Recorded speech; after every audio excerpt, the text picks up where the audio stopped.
Reason বা valid reason আমরা কেন পদত্যাগটা চাইতেছি, রাইট? আমাদের কালকে সারা বাংলাদেশে কি ঘটছে এটা সবাই দেখছে কিনা? মাইলস্টোনে কিভাবে আমার ছোট্ট কোমলমতি ভাই বোনগুলো মারা গেছে সবাই দেখছে। এই কোমলমতি ভাই বোনরা মারা যাওয়ার কারণে আমরা সবাই গভীরভাবে শোকাহত। কিন্তু শিক্ষা উপদেষ্টা একটা ডিসিশন নিতে যান যে আমাদের পরীক্ষাটাকে স্থগিত করবে, এটা উনি ডিসিশন নিতে নিতে রাতে 3টা বাজছে। এই বিবেকবান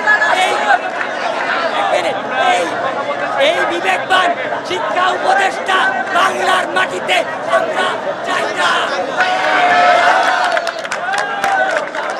দেখতে পাচ্ছেন শিক্ষার্থীরা বারবার বলছে যে শিক্ষা উপদেষ্টার পদত্যাগের দাবি উঠেন না।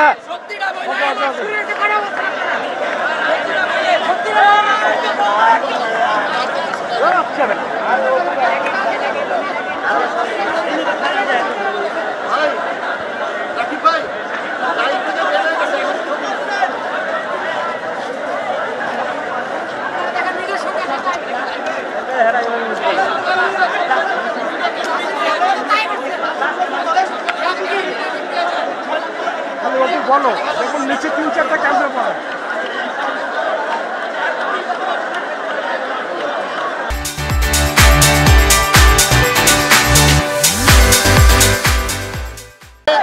ছিটিয়ে দিয়েছে এবং পাশাপাশি ভুয়া বলে তারা এখানে ইতিমধ্যে আপনি দেখতে পাচ্ছেন ঢিলাঢিলি শুরু হয়ে গিয়েছে।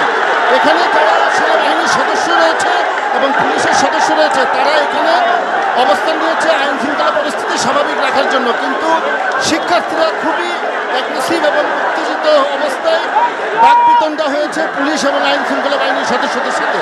তাদের কথা হচ্ছে যে এই যে অযৌক্তিকভাবে রাত 3টার সময় শিক্ষা উপদেষ্টা কেন ঘোষণা দিতে হলো, এই যে শিক্ষার্থীদের যাদের আজকে পরীক্ষা ছিল, এসএসসি পরীক্ষা ছিল, তাদের পরীক্ষার বাতিলের ঘোষণাটি আরও আগে কেন দেওয়া হলো না বা আরও আগে কেন সরকার সিদ্ধান্ত নিতে পারলো না, এই কারণে শিক্ষা উপদেষ্টার ব্যর্থতা। এটা শিক্ষার্থীরা বলছে যে শিক্ষা উপদেষ্টাকে অবশ্যই পদত্যাগ করতে হবে এবং তারা এখানে সচিবালয়ের সামনে অবস্থান নিয়েছে। আমরা দেখতে পাচ্ছি যে প্রথমে পুলিশের একটি ব্যারিকেড রয়েছে প্রথম গেটের সামনে এবং এর পাশে পুলিশের এপিসি এবং প্রচুর পরিমাণ পুলিশ মোতায়েন করা হয়েছে গুলিস্তান থেকে শিক্ষা ভবন পর্যন্ত।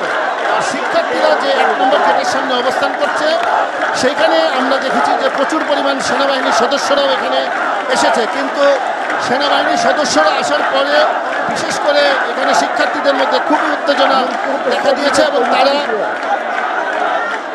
খুবই আক্রমণাত্মকভাবে সচিবালয়ের ভিতরে প্রবেশ করার জন্য চেষ্টা করছে, কিন্তু এই মুহূর্তে আইন শৃঙ্খলা বাহিনীর পক্ষ থেকে তাদেরকে শান্ত করার চেষ্টা করা হচ্ছে।